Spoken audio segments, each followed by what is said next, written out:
आपका मन विवाह करने का नहीं है? बिल्कुल नहीं है। बेटा आप बैठ जाओ, आगे वाले काहे खड़े हो गए छोरा? परिवार वाले बोलो बोलो। लेकिन परिवार वाले सोचते हैं कि नहीं मैं शादी के बंधन में बंध जाऊं। आपकी माताजी क्या कहती हैं? माताजी आपके विचार से सहमत हैं? कोई मेरे विचार से सहमत नहीं। सब सोचते हैं कि मैं संसार के बंधन में बंध जाऊं। और मैं गुरुदेव सत्य कहती हूँ। कितनी उम्र है आपकी? 25 वर्ष है। और मैं किसी भी तरह से संसार से नहीं जुड़ना चाहती हूँ। मैं पूर्ण रूप से अपने गोविंद को, अपने ठाकुर को अपना ली हूँ। कहाँ रहते हो आप?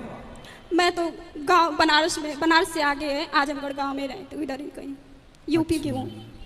तो विवाह नहीं करना, माता पिता कहते हैं विवाह करो। परिवार वाले बिल्कुल इस बात को मानने के लिए ही तैयार नहीं। वो सोचते हैं क्या भगवान से कोई शादी करता है, भगवान को कोई पति मानता है? अरे ऐसे ही घर जा, तू शादी कर, अपना परिवार में देखते रहना, उधर ही सब कुछ कर लेना, ये सब ढोंग मत कर। लेकिन मेरी हृदय की बात को वो लोग नहीं समझ सकते हैं। और ना मैं कैसे समझाऊं, वो लोग समझने को तैयार नहीं है। और मेरा हृदय संसार को स्वीकार ही नहीं करता है, किंचित मात्र नहीं स्वीकार करता है। इससे मैं सोचती हूँ मैं शरीर त्याग दूंगी, लेकिन किसी भी संसार के बंधन में नहीं बन सकती। नहीं, शरीर त्याग देना वो तो त्यागना ही पड़ेगा अंत में अपने को, लेकिन जानबूझकर यदि त्यागा जाएगा तो वो अपराध हो जाएगा। वही चीज है। तो अब संसार, घर वाले यही सोचते हैं कि नहीं मैं संसार से जुड़ जाऊं, बंधन में बन जाऊं, इसके लिए यहाँ से वहाँ शादी कर दूं, ये कर दूं, वो कर दूं। लेकिन मेरा चित्त तो गृहस्थ बेटा बुरा तो नहीं है? नहीं, गृहस्थ का बुरा मैं बात नहीं कर रही, लेकिन गृहस्थ के लिए मन चाहिए। लेकिन हमारा मन नहीं है ना। सही। बिना मन का गृहस्थ नहीं चल सकता गुरुदेव। सही है। अगर जिससे भी रिश्ता जुड़ेगा तो उसको तो मन देना पड़ेगा ना। उसको अगर मन ना दिया जाए तो वो गृहस्थ नहीं चल सकता। नहीं, उसको मन देने की जरूरत नहीं। भगवान को मन दे रखो, संसार के लोगों को। गुरुदेव जिससे मन जुड़ा होता है उसके पूर्ण रूप से जब आसक्ति हो जाती है। हाँ, मैं आपकी बात से सहमत हूँ कि भगवान गृहस्थ में रह के गृहस्थ के कर्तव्यों को पूरा करना पड़ता है। तो वो समय कुछ और था, लेकिन ये कलयुग है। कलयुग में हम सोचे कि हमारे अनुरूप कोई रहे तो वो नहीं, क्योंकि वो सामने वाला पता नहीं वैसा। अच्छा, आपके अनुकूल यदि कोई पुरुष मिल जाए तो आप विवाह कर लेंगे? नहीं, कदापि नहीं कर सकती गुरुदेव। आपकी तरह भक्त मिल जाए तो? कदापि नहीं, मैं किसी को स्वीकार कर सकती। क्यों? नहीं, मेरे ठाकुर के अलावा मेरे हृदय में किसी की जरूरत नहीं है। मैं कदापि नहीं सोचती कि मेरे हृदय में मेरे ठाकुर के अलावा कोई अन्य आए कि मैं इससे कहूँ कि ये मेरा है। झूठ से सपना में भी ना बोलूं मैं कि ये मेरा है। अच्छा देखो, आपका जो विचार है इससे श्रेष्ठ विचार इस धरती पर कोई हो नहीं सकता कि भगवान को हम अपना माने। इससे श्रेष्ठ कुछ नहीं है, ये तो सही है। पर अब संसार के लोगों को भी आपको समझाना पड़ेगा, माँ को, पिता को, अब आपका भाई, आपकी बहन, आपकी माँ, वो भी दुखी ना हो, उनको कुछ समझाओ। मैंने एक कथा में सुना था संत गुरुदेव के मुख से कि हमारे ठाकुर कहते हैं कि तू सब कुछ सर्व धर्मों को त्याग कर तू मेरी शरण में आ, मैं तेरी रक्षा करूंगा। हाँ, भगवान गीता में कहते हैं सर्वधर्मान परित्यज्य माम एकम शरणम, मैं तेरी रक्षा करूंगा। मैंने बस एक बात उनकी पकड़ ली और हृदय में ये धारण कर लिया कि मेरे ठाकुर जब कहते हैं कि जब मैं तेरी रक्षा करूंगा तो तब मैं क्यों बंधन में बंधूं। ये संसार तो बस माया के खेल है। ये परिवार वाले आज है कल नहीं रहेंगे। चलो, आपकी बात से मैं सहमत हूँ, पर एक छोटा सा प्रश्न मेरा आपसे ये है कि चलो आज तो आपके मन में गोविंद है और आपके मन में कोई किसी पुरुष का स्थान नहीं है, हमेशा आपकी साधना ऐसी चले, पर आज नहीं, आज के 5 साल बाद, 10 साल बाद कभी यदि मन ऐसा हुआ, क्योंकि मन देखो, मन स्थिर नहीं हो पाता। यदि आपका मन स्थिर हो जाए तो बहुत बड़ी बात है, पर मन तो देखो रोज गुलाटी खाता है। मन कभी ऐसा कहता है, कभी मन ऐसा कहने लगता है। जैसे मन अच्छा कहता है, कल को उसे बुरा कहने लगता है। तो मन का भरोसा नहीं करना चाहिए। मन का भरोसा नहीं गुरुदेव। यदि हमारा जैसे हम उनसे जुड़े हैं तो मेरे ठाकुर ने मुझे अपनाया है और मुझे विश्वास है जब मेरे ठाकुर ने मुझे अपनाया, मुझे ऐसा स्वप्न में दिखा कि मेरा ठाकुर से विवाह हो रहा है। मैंने ऐसा तो आप माला किनकी जपते हैं? हाँ, माला किनके नाम की जपते हैं? नारायण।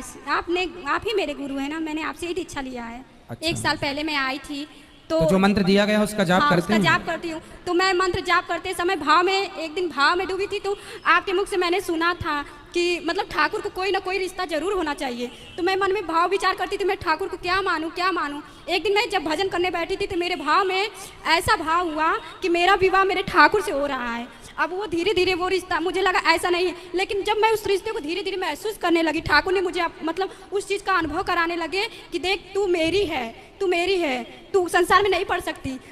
मतलब मैं जब भी संसार में जाती थी या कहीं भी कोई रिश्ता दिखा जाता था तो वो काट देते थे, या कुछ ना कुछ ऐसी बात हो जाती या सामने वाला हट जाता था। हजारों रिश्ते आए किसी न किसी वजह से। तो मैं समझती थी ये क्या है, क्यों ऐसा हो रहा है। फिर मुझे धीरे धीरे ठाकुर ने खुद अनुभव कराया कि तू मेरी है, तू मत संसार में पढ़। मैंने फिर संत गुरुदेव के प्रेमानंद महाराज जी हैं, उनका सत्संग सुनने लगी। फिर मुझे समझ में आया, फिर मुझे लगा कि हाँ ये ठाकुर की बात है। जब मैं उनके रास्ते पे चलने लगी तो मुझे खुद वो अनुभव कराने लगे कि देख मैं तेरा हूँ, तेरा कोई नहीं है। इसलिए और फिर मैं सत्संग, उनकी सत्संग भी सुनती हूँ और मैंने घर त्याग दिया है, छोड़ दिया सब कुछ। और मैं बस अपने ठाकुर के भरोसे हूँ। इतना दिन हो गया, 8 महीने हो गया, लेकिन मेरे ठाकुर मुझे हर पल संभाल रहे हैं, हर पल तो रहते कहाँ हैं आप? घर पे रहते हैं कि कहीं और रहते हैं? घर पे तो नहीं रहते हैं। मैं कहाँ रहते हैं? मैं वृंदावन में ही रहती हूँ। तो वृंदावन में अकेले रहते हैं, किसी के साथ रहते हैं? नहीं, कोई निश्चित नहीं है कहीं पे भी। अभी ठाकुर जी मुझे जहाँ पे रख देते हैं वहाँ पे रह लेती हूँ। बेटा पर देखो, आपकी भावना अच्छी है, मन पवित्र है, सब कुछ अच्छा है आपका, आप में कोई कमी नहीं है। भगवान आपको स्वीकार कर चुके हैं, आपने उन्हें स्वीकार किया, ये सब कुछ अच्छा है। भक्ति के पथ पर ईश्वर का अनुभव हो जाना ये बड़ी बात है, आपको हो चुका, ये अच्छी बात है। संतों का संग मिला आपको, आपने मंत्र का जाप किया, आप श्रेष्ठ हैं अपनी जगह। फिर भी ये जमाना बड़ा जालिम है, खुले में कहाँ रहेंगे आप? स्त्री हैं। नहीं गुरुजी, थोड़ा सा आपको अपनी सुरक्षा के लिए तो आपको कोई स्थान जहाँ बहुत सारी स्त्रियां रहती हों, लड़कियां रहती हों, वैसा यदि आप चुन लो। आप अकेले फुटपाथ पे ना सो जाना, आप अकेले ना रहना कहीं। मैं गुरुजी कभी कभी भय, मतलब मन में ऐसा लगता कि नहीं, रक्षक तो भगवान है, रक्षक तो भगवान है। द्रौपदी की लाज बचाई, रक्षक थे, फिर भी लूटी ना लाज, फिर भी लाज लूटी ना। उन्होंने पुकारा ही नहीं ना। हाँ, तो द्रौपदी की लाज लूटी, फिर भगवान ने पुकारा। तो हमें ये मैसेज है कि हम ऐसा काम ना करें कि वो स्थिति उत्पन्न हो। इसलिए हम थोड़ा सिक्योर रहें।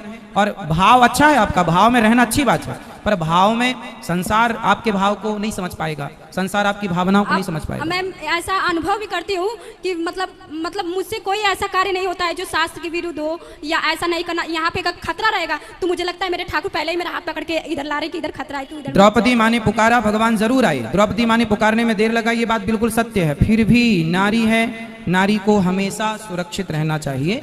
जितना समाज में क्राइम हो रहा है उसको देखते हुए हम आपसे कह रहे हैं कि द्रौपदी की तरह आपका भाव है, पवित्र है, अच्छा है। और फिर संत गुरुदेव भी कहते हैं, यदि जब हम अपने भक्ति और प्रेम के मार्ग पे आगे बढ़ते हैं तो पग पग पर प्रतिकूलता आती है। वो हमारे ठाकुर हमसे परीक्षा लेते हैं कि क्या तेरा मन अभी भी मुझ में है या संसार में है। मन की बात नहीं है बेटा, आपकी सुरक्षा की बात है।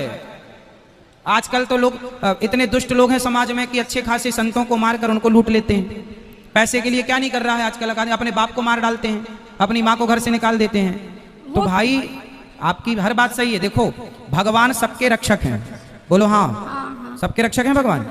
तो भगवान जब सबके रक्षक हैं, तो जब भरत जी राम जी से मिलने चित्रकूट गए, भरत जी जब राम जी से मिलने चित्रकूट गए, तो भरत जी ने अपने 4 सेनापतियों को बुलाया और चारों को बुला के कहा, सुनो, पूरी अयोध्या तुम 4 लोगों के हाथ में देता हूं। पूरब गेट तुम्हारा, पश्चिम गेट तुम्हारा, उत्तर गेट तुम्हारा, दक्षिण गेट तुम्हारा।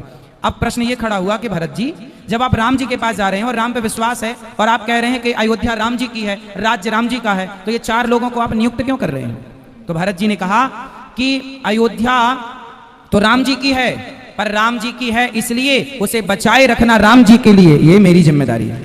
तो आप भगवान की हो, पर भगवान के लिए आपको बचाए रखना ये भी आपकी जिम्मेदारी है। भगवान, हाँ ये तो है गुरुजी, बस। लेकिन मैं तो संत गुरुदेव की मतलब जो जैसे बताते हैं वैसा मैं करती हूँ। ऐसा अनुभव भी करती हूँ कि नहीं ये सत्य है, क्योंकि मैं जब समझती हूँ, जब ये जान चुकी हूँ कि ठाकुर कहते तू मेरी शरण में है तो तेरी रक्षा की जिम्मेदारी मैं लेता हूँ। जब तेरा कोई नहीं है मेरे सिवा तो तेरी सारी जिम्मेदारी मैं लेता हूँ, अपने सर पे लेता हूँ। सुनो, एक गुरु जी ने चेले को ज्ञान दिया, बिल्कुल आपकी तरह चेला था। गुरु जी ने चेले से कहा, सुनो, सब कुछ भगवान की मर्जी से होता है, सब कुछ भगवान की मर्जी से होता है। तो चेला बोला ठीक है, सब कुछ भगवान की मर्जी, मान लिया उसने गुरु जी की बात। अब वो रास्ते से जा रहा था तो हाथी आ रहा था। अब हाथी आ रहा था, हाथी के ऊपर महावत बैठा था और महावत चिल्ला रहा, सुनो भागो, हाथी बौखला गया है, पागल हो गया है, भाग जाओ जल्दी, भागो भागो, ये हाथी उद्दंड हो गया है, पागल हो गया, रौंद आ रहा सबको, भागो। और वो चेला सामने खड़ा, बोले गुरु जी ने कहा सब भगवान की इच्छा है, सब भगवान की इच्छा। वो चिल्ला रहा, हट जा हट जा, बोले नहीं, गुरुजी ने कहा भगवान की इच्छा है। हाथी आया, उठा के पटक दिया, नस नस टूट गई, लंगड़ाता गया। बोले गुरुजी आपने तो कहा था भगवान सबके रक्षक हैं, भगवान सबकी रक्षा करते हैं, मैं तो भगवान के भरोसे खड़ा था, तो भगवान ने रक्षा क्यों नहीं की? जब भगवान सब करते हैं तो भगवान, गुरुजी ने बोला ये बता, वो हाथी के ऊपर कोई बैठा था? बोले हाँ बैठा था। बोले वो कुछ कह रहा था? बोले कह रहा था हट जाओ हट जाओ। गुरुजी ने कहा कि यदि सब भगवान की इच्छा से हो रहा है तो वो महावत भी भगवान की इच्छा से कह रहा था कि बेटा हट जा, वो भगवान की आज्ञा थी, हट जा। तो आपको जो हम समझा रहे हैं ये भगवान की आज्ञा है कि सुरक्षित रहो। हाँ ये तो है सुरक्षित तो हाँ। वैसे कोई भी अपनी सुरक्षा स्वयं नहीं कर सकता, सुरक्षा करने वाले तो हमारे ठाकुर ही है। भगवान सबके हाँ। रक्षक हैं। हाँ वही रक्षक है, लेकिन हम अगर हम अपनी ना चलाएं, अगर हम अपनी ना चलाएं तो वो अपनी चलाते चलो हैं। हमारा जो धर्म है आपको समझाना, एक गुरु के नाते, एक भाई के नाते, कि भाई महिलाओं को खुले में नहीं रहना है, सुरक्षित रहना है। नहीं। अब आपको जो अच्छा लगे वो आप करो, भगवान की राह पर चले हैं, अच्छी बात है। चलो भगवान आपकी रक्षा करे, ये प्रार्थना है। ठीक है, खुश रहो। राधे राधे।